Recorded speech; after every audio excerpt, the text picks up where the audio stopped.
여러분 안녕하십니까? 누리 PD입니다. 자, 이재명이 이제 대통령이 된 지도 일주일 좀 됐네요. 시간은 이렇게 흘러갑니다. 뭐 영원히 집권하는 그런 사람은 없습니다. 그런 정치 세력은 없습니다. 조기 대선은 현재로서는 어려워 보입니다. 그러나 5년 임기를 채우지 못하도록 계속해서 노력을 해야 되겠죠. 자, 지금 보면 말이죠. 민주당 주도 3대 특검법이라고 정말 사상 초유의 뭐 사태 혹은 규모 정말 엄청납니다. 내란 특검법, 김건희 특검법, 해병대원 특검법인데요. 검사 숫자만 도대체 몇 명입니까? 120명. 수사기간 보십시오. 170일, 170일, 140일. 글쎄요, 뭐 더 이상 말이 필요 없습니다. 그냥 뭐 완전히 그냥 이 잡듯 다 잡겠다라는 거죠. 자, 이걸로 인해서 윤석열 대통령과 그 주변, 김건희 여사 등등 해서요, 엄청난 시련을 겪을 수밖에 없겠죠. 자, 이걸 없는 일로 하는 것은 현재로서는 불가능. 자, 모쪼록 이제 이 과정에서요, 저들이 엄청난 또 언론 플레이를 할 겁니다. 계속해서 이 특검의 특징은 여기 독소 조항이 많은데. 계속해서 그 국민들에게 일일 그 리포트를 할 수 있게끔 해놨습니다. 뭐 지금 수사 과정이 이렇다 저렇다 이런 것 자체도 어떻게 보면 위헌적이다라고 생각이 되는데 이제 그런 짓을 지금 하는 겁니다. 이런 엄포를 언론 플레이를 통해서 저들이 그 계속해서 여론을 자기 편으로 이렇게 안착될 수 있도록 그런 식으로 유도할 겁니다. 결국 지지율 싸움입니다. 지지율 싸움. 1년도 남지 않았습니다. 지방선거가 있고요. 자, 그 후에는 바로 또 총선이 옵니다. 지금 우리나라는 대선보다 총선이 더 중요한 것 같아요. 국회를 쥐지 않고서는 아무것도 못합니다. 원래 독재 국가들이 제일 먼저 장악하는 게 옛날에는 뭐 이제 무력이 중요했죠. 군사력. 그러니까 군대를 누가 쥐느냐 이게 그거 이제 중요한데요. 그거는 이제 후진국의 경우고 우리나라 같이 제도가 이렇게 정비가 되고 짜인 나라 있잖아요. 이렇게 선진국화된 나라는 국회가 가장 중요합니다. 왜냐하면 국회는 법을 만드는 데거든, 여기가. 그래서 법을 만들 수 있는 그 자격이 보통 그 150석, 우리나라로 치면 151석 아닙니까? 과반이거든요. 그 숫자가 갖고 있는 힘이 어마어마합니다. 쓰기에 따라서는 뭐 그야말로 대통령 위에 이제 올라갈 수가 있는 것입니다. 왜냐하면 법을 만들어 버리면 되니까요. 대부분의 독재 국가들이 입법부 그 국회를 제일 먼저 이렇게 장악합니다. 그리고 나서 그 힘으로 말이죠. 모든 것을 다 평정해 나가는 거죠. 사법부도 결국 국회 앞에 무릎 꿇고 다 그런 식입니다. 지금 우리나라에서 보면 알잖아요. 입법 권력이 최고다라는 겁니다. 행정 권력도 입법 권력 밑에 들어갑니다. 왜 그런가 하면은 여기가 예산 그 뭐 편성권이라든가 뭐 예산을 갖고 뭐 여러 가지 어떤 장난을 칠 수 있는 그런 권력도 있고 권한도 있고 그리고 청문회 할 수 있지, 탄핵할 수 있죠, 뭐 모든 걸 다 할 수가 있습니다. 국정조사, 국정감사, 뭐 이런 거 다 할 수 있잖아요. 근데 그런 어떤 무소불위의 권력을 갖고 있는 것은 대통령이 아니에요. 대통령은 다른 어떤 국가기관에 대해서 영향을 미칠 수 있는 그 권력이라는 게 제한적입니다. 사법부에 아무런 영향력이 없어요. 근데 국회는 다르거든. 국회는 모든 좌우정하다 국민 세금이 들어가는 모든 곳에 영향력을 행사할 수 있는 것은 국회입니다. 국회. 그래서 총선이 국회보다 더 중요하다라고 이제 생각하시고 다음 총선에서는 반드시 이길 수 있도록 해야 되겠죠. 자, 연합뉴스 속보 공수처 최상병 수사 외압 의혹 대통령 기록관 압수수색. 와, 정말 윤석열 대통령 내려온 지 지금 며칠 되지도 않는데 대통령 기록관 이런 것은 보통 20년 30년 동안 이렇게 봉인을 해놓는 거거든. 이걸 뜯겠다라는 거죠. 자, 이렇게 되면요 완전히 뭐 완전 갈기갈기 찢어버리겠다 뭐 이런 거죠. 자, 이재명을 일러서 흔히 저기 막산이다, 뭐 완전 뭐 조폭 같은 놈이다, 뭐 양아치다 이런 말이 있습니다만 그런 측면이 있지만 다른 측면에서 보게 되면 후흑학이라고 아시죠? 후흑학, 소위 이제 어둠의 정치 같은 그런 건데 마키아벨리 이제 같은 그런 어떤 개념으로 보면 되는데요. 이제 그런 방면의 대가죠, 사실은. 그래서 이 만만치가 않습니다. 그냥 허접한 사람은 절대 아니에요, 제가 볼 때. 그런데 여러분도 아마 그거 인정하실 겁니다. 와, 저런 엄청난 어떤 범죄 혐의를 갖고도 일국의 대통령이 되는 과정, 물론 거기에는 이런 것들도 포함이 됐죠. 자, 황교안 신당 지금 창당하는 그 라이브 저기 유튜브 채널에서 제가 여기 캡처한 건데요. 황교안 신당 부산 지역 창당 발기인대회 2025년 6월 10일 부산입니다. 자, 여기가 과연 어느 정도의 국민적 지지가 몰려들지도 관건입니다. 황교안 본인이 이제 이런 결정을 하기까지 많은 뭐 고민이 있었겠죠. 그런데 과연 제도권 정당으로 성공할 수 있을 것인가? 자, 여기 보면요, 시청자 숫자가 여기 나오는데요, 1157명으로 되어 있죠. 물론 시청자 수는 조금 오르내리고 하는데 1000명대 이제 시청자 수인데 아직 국민적 관심을 그렇게 끌지 못하고 있다, 이런 생각이 듭니다.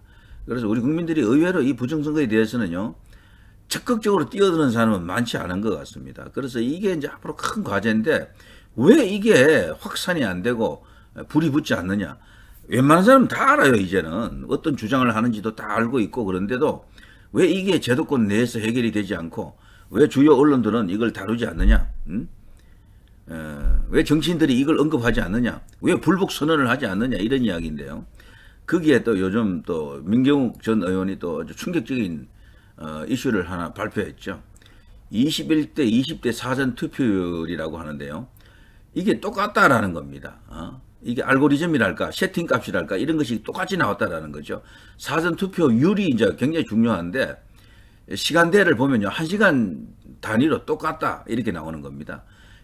여기 보시면요, 20대에다가 1시간을 더 하게 되면 21대 이제 투표율이 이제 나오는데 거의 비슷하다라는 겁니다. 자, 가운데 이 이제 빨간 네모 칸 속에 있는 숫자가 조정된 수치인데요. 그러니까 1시간 뒤 수치로 보면은 21대하고 거의 비슷해지는 거죠. 1.20, 1.21, 2.14, 2.24, 3.64, 3.5, 5.38, 5.24, 7.11, 7.00 숫자가 똑같은 것은 아니지만 거의 비율적으로 비슷하다라는 거죠.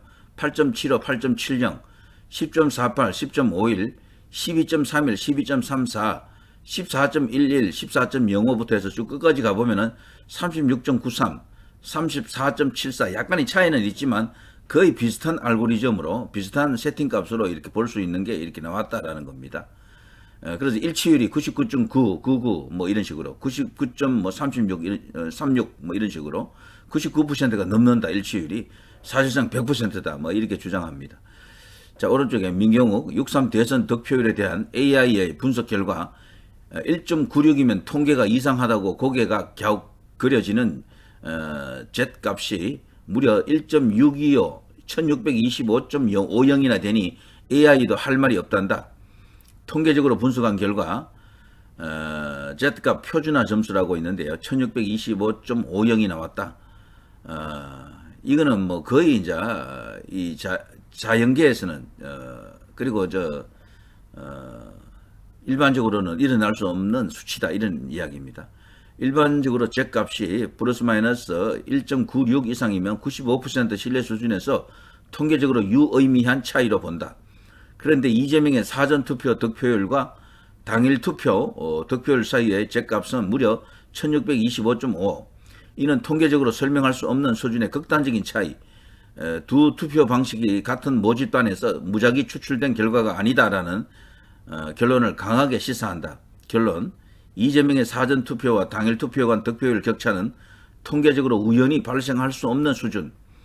이것은 대수의 법칙에 반하며 사전투표 조작이나 인위적 개입 가능성을 강력히 뒷받침하는 수치다, 이렇게 되어 있습니다. 자, 이런 어떤 통계적 유의미한 내용을 이제 폭로하는 데도 불구하고, 자, 이제 우리 제도권 언론들, 주요 언론들, 이걸 검증을 해봐야 될 거 아닙니까? 이 민경욱이가 뻥을 치는 건지, 저 자료가 엉터리인지 아닌지를 검증을 해줘야 될 거 아니에요. 왜 그걸 안 하죠?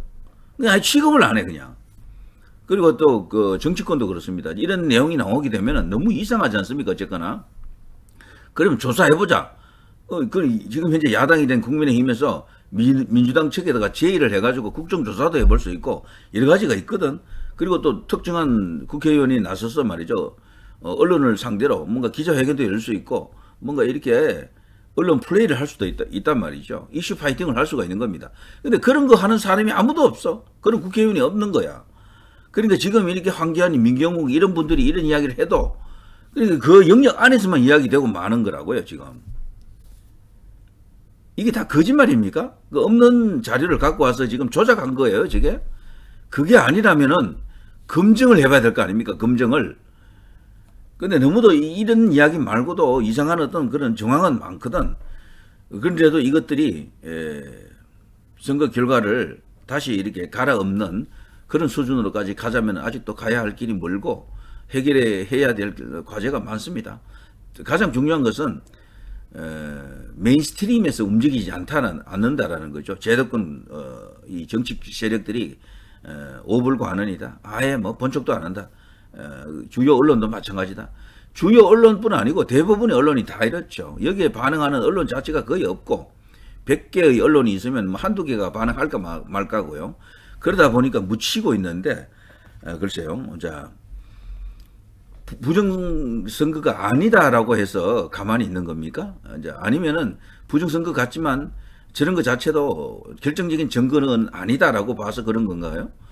그러니까 내부적으로 누군가 이렇게 폭로하고 나오는 내부 고발자가 나오기 전까지는 그 아무것도 못하는 겁니까? 이런 식이면은 현행범으로 누군가를 탁 체포하기 전에는 아무것도 못하는 거예요? 자, 이렇게까지 자주 섞인 그런 생각도 들 수도 있습니다. 지금까지 폭로한 게 도대체 몇 개입니까? 수십 개 아닙니까? 그런데도 아직까지 이 100% 완벽한 부정선거다라고 제도권으로부터 뭐 정치권이나 언론계, 주요 언론사 그리고 또 이렇게 사정기관으로부터 인정을 받지 못하고 있다. 사법부로부터 인정을 받지 못하고 있다. 이게 지금 기막히지만 우리나라의 현실인데요. 언젠가는 진실이 규명되겠죠. 정의가 불의를 이긴다. 이거는 우리가 알고 있는 진리 아닙니까? 자, 누리 PD 김준희였습니다.